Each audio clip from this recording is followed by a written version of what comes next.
Mm-hmm. You know, like we have a young adult children still living at home, Mm-hmm. or we have a supporting our adult children, Mm-hmm. and we're not talking about it. I know for us as women, which is a subject we women don't want to talk about, we're finding ourselves wearing have the need to wear more depends than anything else, Mm-hmm.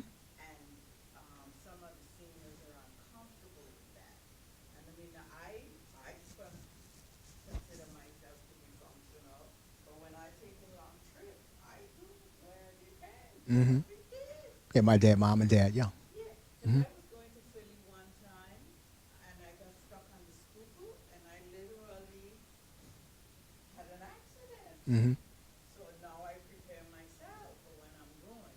And just, I was speaking to another lady and she said that's the reason just before I get on the schuylkill, I stop at that last rest stop. Now, I would have never thought about that because I'm the type of person, I want to get where I'm going Sure. and I don't Right. want to have to Right. stop. Right. Exactly. I stop if I have to, but I really don't want to stop. Yep.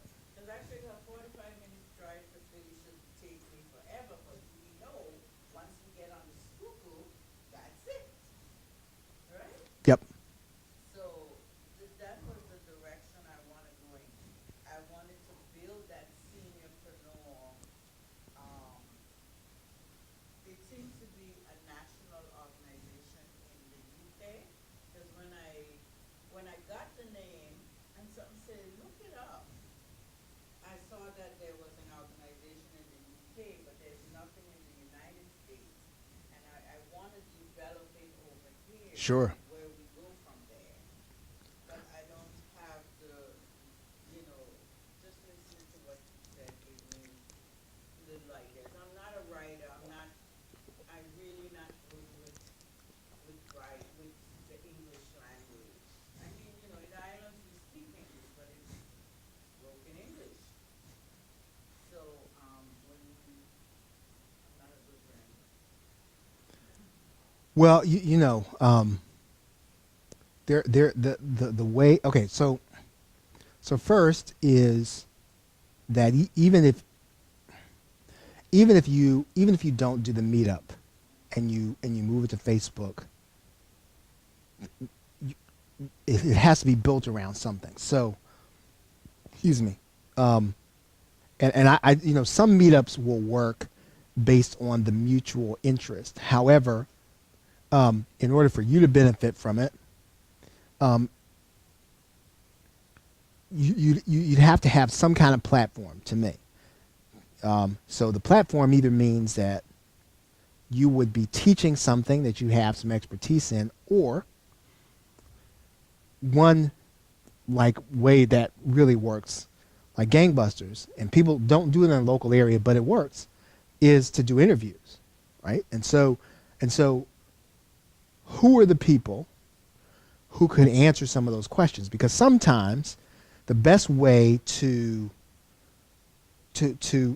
kind of get people coming on a regular basis is to get somebody who can talk about that, and who can talk about, you know, somebody who has a book, a Kindle author, right? And Kindle authors are always looking for opportunities to market. Media. Where would I go seeking a Kindle author? A Kindle author.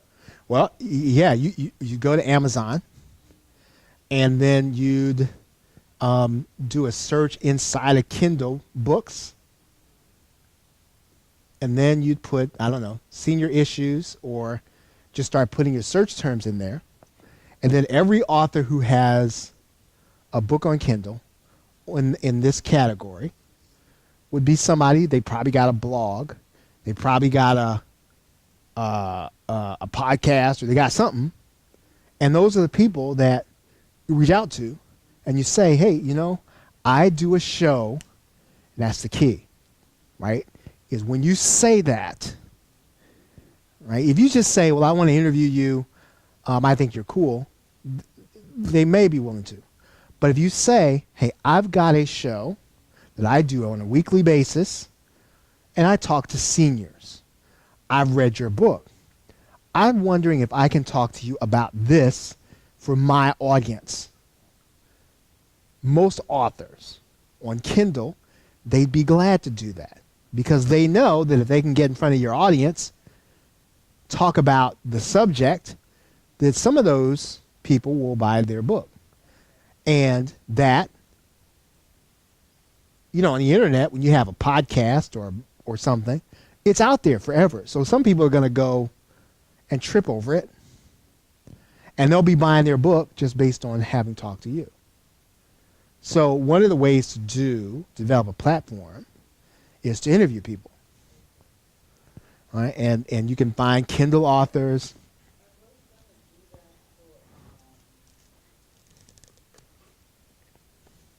Like when I go to a lot of events to meet people, I was gonna do that to 10 things to be success. 10 things, like let's say if I interview you, Mm-hmm. I believe you are heading on the beginning of this baby boomer. You're not a baby I'm not quite, yeah. boomer. Yeah. I'm on the edge, right, yeah. I'm heading there. Yeah. So if I wanted to like interview you, if you were a boomer, I'm specifically focusing on the boomer. Right, uh-huh. And ask them 10 things to be, 10 things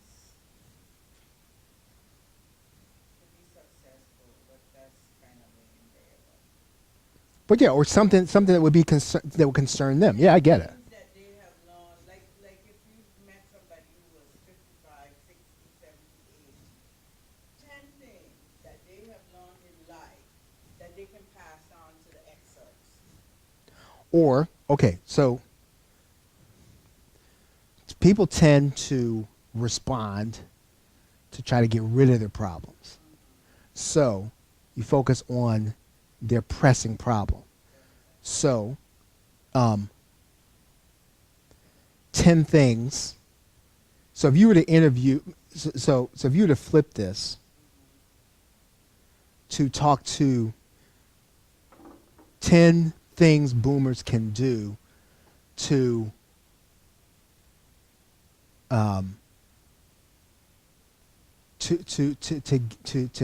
to help mom and dad, or 10 things boomers can do to start preparing for mom and dad as they enter adulthood. 10 things boomers can do to get their kids independent. 10 things boomers can do to create more income without spending more time. 10 things boomers can do to reduce the amount of to get more financial aid. So And to be ready for, I know for me right now, my husband and I, we are both facing, well, my husband is 74. I just turned 60. And, I mean, he's retired already, so he kind of set in his ways. He's from the old school. It was done like that for 74 years. That's how it stays. mhm. And I tend to be, I go with the flow. So now I'm trying to decide, really and truly, my dilemma right now is, should I or should I not retire? I feel like I should retire because there are things that I want to do, but because I have a full-time job, it's keeping me back. But the money from the full-time job is very sustainable. That's your subject. That's your subject.